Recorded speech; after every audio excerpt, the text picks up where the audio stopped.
ask the question, why should someone have a book? Why should that be a desire for most or many people to have a book? So Tim, we need to understand this, that, for example, if you have to hire a professional, maybe hire an expert. For example, maybe you want to hire someone who can do a funnel for you, right? Who can create a funnel for you. And then you shortlist 10 people. Out of 10 people, maybe 3 people have published their books. And out of 3 people, 1 person is a best-selling author.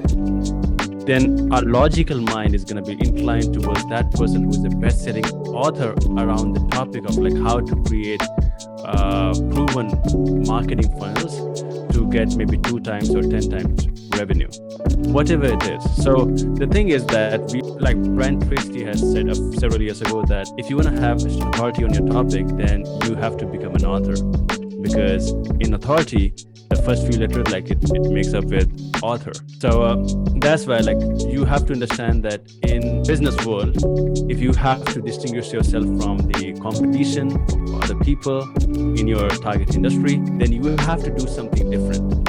And writing one book can definitely help you do that. It can definitely stand you apart from the competition.